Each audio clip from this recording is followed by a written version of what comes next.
Hey out there, this is Jonathan Haupt. I'm the executive director of the nonprofit Pat Conroy Literary Center in Beaufort, South Carolina, coming to you this week from not the Pat Conroy Literary Center, from my own house here in Beaufort.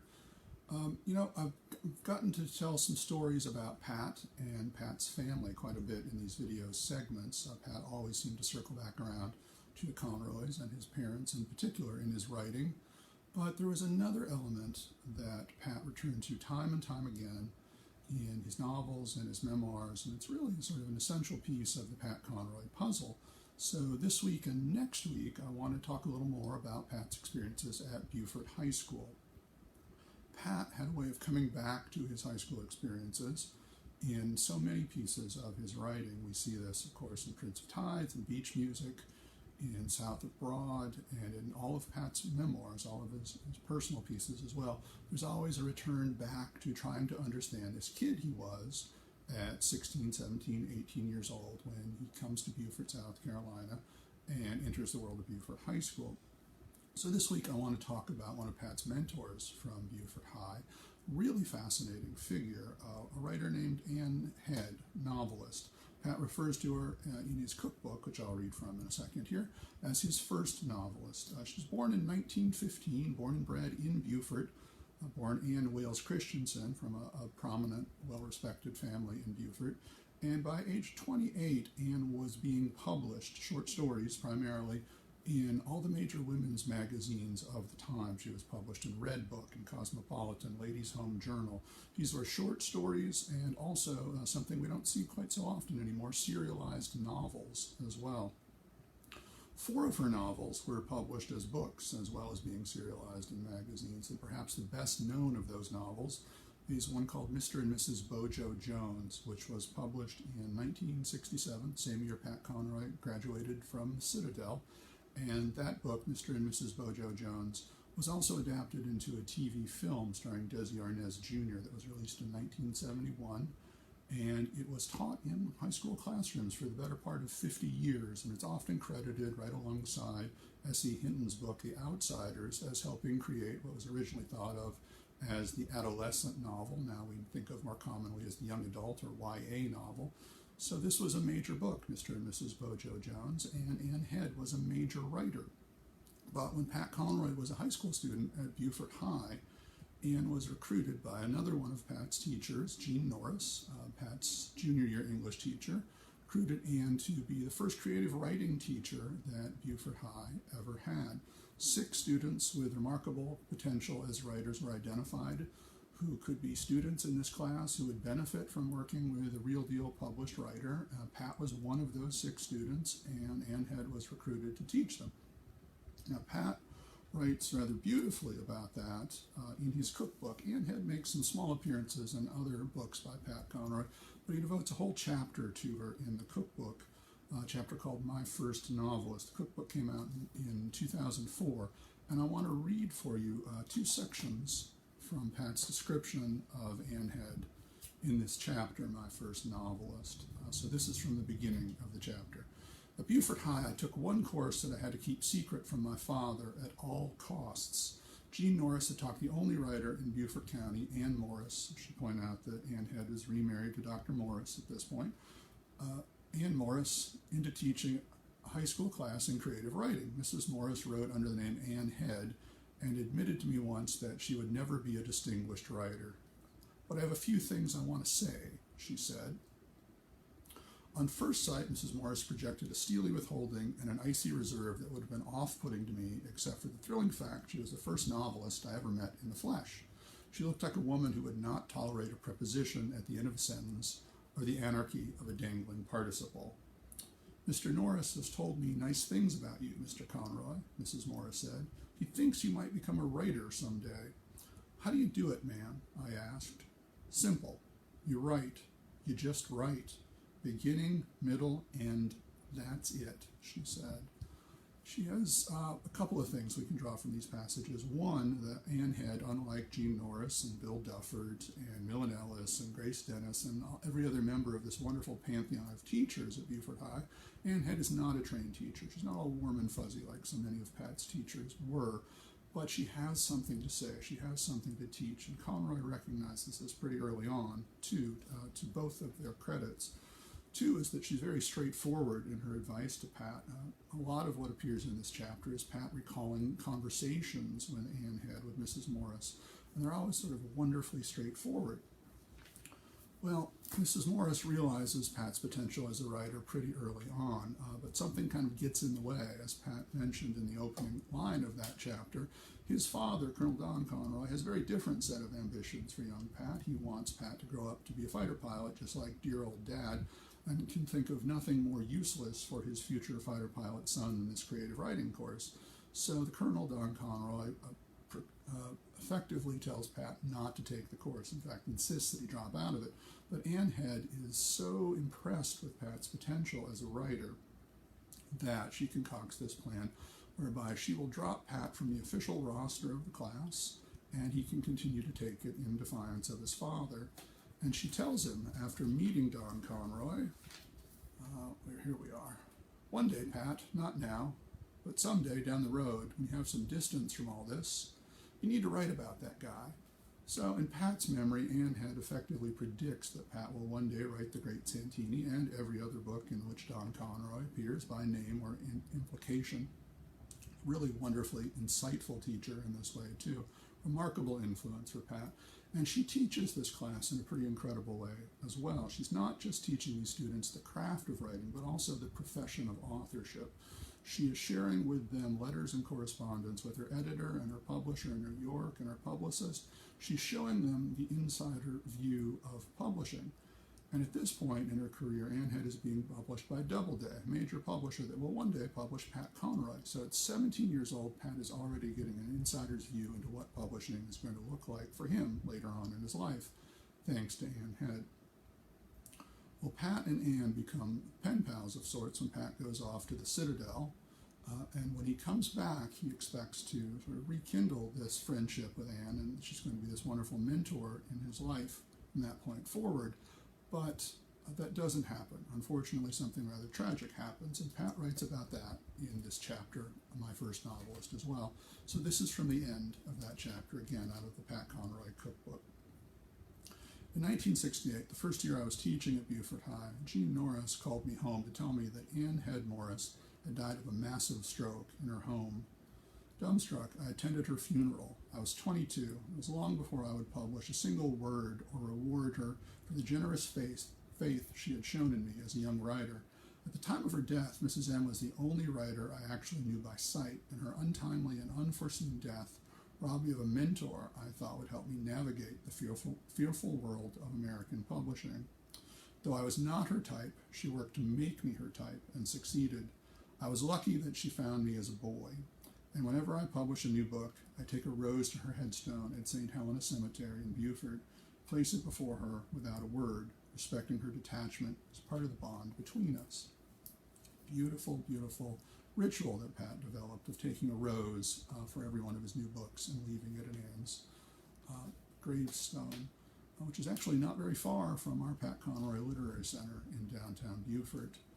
So I mentioned that Anne taught this class in a really remarkable way, where she was bringing her letters and correspondence from her own publisher and her own editor into this classroom to show these young high school kids what publishing actually looked like. Well, when Pat Conroy was on the cusp of releasing The Great Santini, when it was working its way toward publication, he was living in Atlanta, not in Beaufort, back in Atlanta at that point, and he had the opportunity to teach a creative writing course as well. This is after he's been fired from Defusky Island, but he's back in the classroom one more time, and he's teaching a creative writing class at Paideia School, a private school in Atlanta, for a group of 6 students, about the same size as the class that Anne Head taught. And Pat, very much like Anne taught him, is teaching these students not just about the craft of writing, but once again about the professions of authorship. He is sharing his correspondence from his editor and his publisher and his publicist, and he's showing them what publishing is going to look like. Of the 6 students that Pat had in that classroom, creative writing class at Paideia, one of them is now a well-known published novelist and memoirist in her own right, Jessica Handler, also a very fine teacher of other young writers. So that circle continues from Anne to Pat, from Pat to Jessica, and so on, backwards and forwards across time. When Pat Conroy passed away, a group of us got together and began a project that ultimately became this book, our Prince of Scribes, Writers Remember Pat Conroy, book I've mentioned in these videos before, and I've done quite a few programs about through our Conroy Center. But I want to read a couple of passages from one of the essays that I've not mentioned in previous videos. And it's an essay by David Lauderdale, a senior editor and exceptional columnist at the Beaufort Gazette and Island Packet.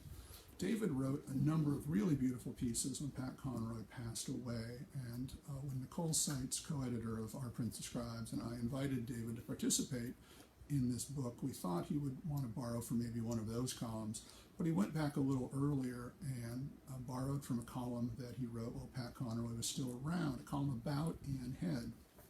And the middle part of David's essay, which is entitled Pat Conroy's First Novelist and Final Homecoming, the middle part of the essay is a sort of short biography of Ann Head, but the beginning and end of David's essay are a little more personal than that, and those are the pieces I want to read, about 3 paragraphs in all. This is from the beginning, and again, this is David Lauderdale. Beaufort novelist Ann Head, born Ann Wales Christensen, thought it was cheating to write fiction based on her own life. Perhaps she should have reconsidered. Her most famous protege certainly had a different opinion. Ann Head was the first novelist Pat Conroy ever met, and she left an imprint on him like the slap of a typewriter key. Conroy lit up when I asked him about Ann Head in what would turn out to be our last conversation. It was in October 2015. Now, I was writing about this often overlooked local influence as Beaufort celebrated Pat's 70th birthday with a 3-day literary festival. This is the Pat Conroy at 70 literary festival that David's referring to. Several of us came full circle that night in Conroy's magical world of words. And then I'll pick up with the end of David's essay, which gets back to this idea. In our last conversation, Pat Conroy didn't really have time for me, but he stopped everything to help. It happened during one of his final book signings, but it wasn't a signing held in Pat's honor. It was for one of his own proteges, the poet, teacher, and novelist Ellen Malfris, now writer-in-residence at the University of South Carolina, Beaufort. Then, in October 2015, Malfris was proud author of a newly released novel, Untying the Moon, published by Conroy's Story River Books imprint, and introduced by Conroy's foreword. Conroy signed books of Malfris at Old Town Beaufort's historic Hayward House, the line stretching on for hours as Conroy, Malfris's mentor, if not also her first novelist, turned hundreds of his loyal readers into hers, teacher and student, side by side. It closed a circle for me as well. This circle also started in a high school. This one was in nearby Ridgeland, where Malfris was editor of the school newspaper, and I was her advisor, pleased that she took words seriously. Ann Head also would have been proud of her student. Conroy had not only made it as a writer, as she had hoped for him, he brought other writers along with him, Ellen Malfris being just one of many. In his way, Pat brought all of Beaufort along with him, too. His lyrical novels painted harsh pictures of inadequate schools, an abusive father, and South Carolina's military college, the Citadel. He tackled threats to the low-country environment with equal vigor, but he loved each of his subjects, and the town he had adopted, after 23 moves and 16 years, loved him back and loved him still. David's essay is really beautiful. A nice tribute not only to Ann Head, but to Pat Conroy and also to Ellen Malfris. Of course, once again, that line from teacher to student, teacher and student, over and over again. But Ann Head's legacy is far from over, and that's thanks in no small part to her daughter, Nancy Thody, who is a counselor, an actress, an author, and a really wonderful human being and fine friend as well. Nancy has done a couple of things lately that I want to tell you about. One is that she recently did a presentation about her mother, Ann Head, at the Beaufort County Library, and we, the Pat Conroy Literary Center, just recently posted that video to our Facebook page and our YouTube channel, and I'll share a link to that video in the comments for this video, and I hope you go have a look. It's a really wonderful presentation that tells you a lot more about Ann Head than I get to in our short time together here. But the other thing that Nancy has done is even more recent than that, and in many ways even more wonderful than that, and I think her mother would be deeply proud of that.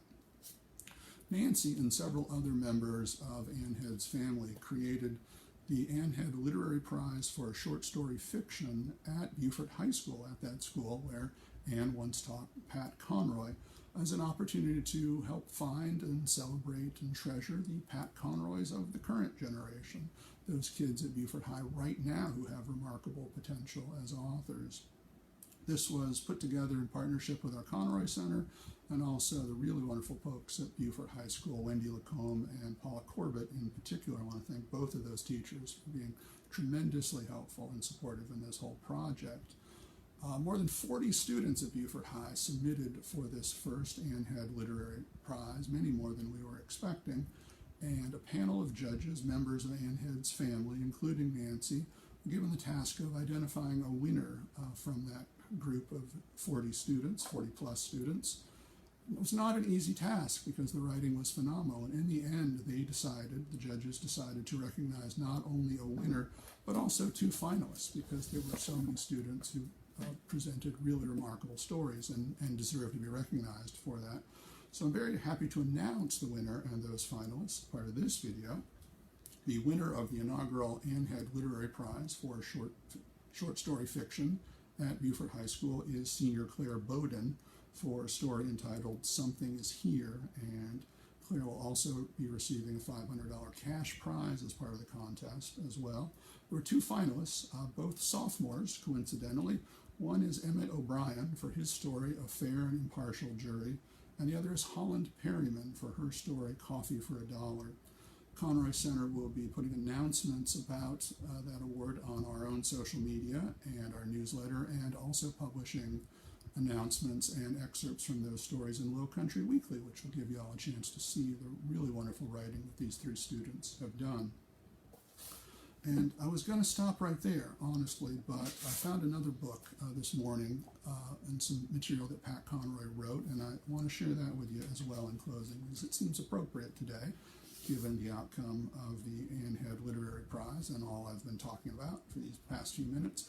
This is a relatively obscure piece of Pat Conroy writing through no particular fault of its own. It's from a book called Writing South Carolina. In 2014, Pat Conroy and I, along with Steve Lynn, the Dean of the Honors College at the University of South Carolina, and a really wonderful writer and editor named Aida Rogers, concocted this plan, which seemed like a really good idea at the time, to create the South Carolina High School Writing Contest. And Pat Conroy served proudly as judge of that contest for the first 2 years, and I will get to judge it this year, something I'm very honored to get to do. But as part of the prize in the initial years, publication was put out that included pieces from the winning students and the finalists. And this book, Writing South Carolina, was the first volume that came out. Pat Conroy wrote a foreword to it. And really, he was thinking of the students who were in this book, the 24 finalists and winners selected that year for inclusion in the book when he wrote these words. But I don't think he would mind saying that they are also very much appropriate for the winners and finalists and contestants of the Ann Head Literary Prize as well. So this is Pat Conroy writing in 2014 to a group of high school students from South Carolina. Just a short paragraph. I was a teenager, like all of you are, and like you, I entertained the improbable dream that I wanted to be a writer and that I had things to say. Someone has taught you well, and you've been smart enough to listen, and you're using the English language with both purpose and gracefulness. Young writers of South Carolina, we've come to this central pivot in our lives. I've been a South Carolina for 50 years, and this is your first song ever played at the big dance in our maddening, complicated, but splendid state. I think South Carolina produces more stories per square inch than any other place on earth. This is where we have a part to play, you guys and me. It's our job to become the poets and songwriters and the cunning spinning craftsmen and web spinners who will write the novels and short stories that will explain our time here to those lucky enough to follow in our footsteps. So gang, that's your homework assignment. If you're a writer, if you're an artist, if you're a creative of any kind whatsoever, take a moment, do something to chronicle this moment that we're in, because people will care about what it was like to live through what we're living through right now. They'll want to know what your experiences were, what all of our experiences were. So do that. Do that for Pat. Do that for everybody who's going to follow us. And once again, congratulations to the winners of the Ann Head Literary Prize for short story fiction, Beaufort High School, Claire Bowden, Emmett O'Brien, Holland Perryman, Thanks to Nancy Thody for everything that she's done to put together the contest and this wonderful video presentation about her mother. And thank you to Jen McEwen and the Hilton Head Island Office of Cultural Affairs for the chance to join you once again here on the Facebook page for Culture HHI. I'll be back 1 week from today, next Tuesday at 2, talk about another member of that Beaufort High School pantheon of teachers, the principal, Bill Duffert, who was also a wonderful influence on young Pat Conroy. So I'll see you all then. Take care.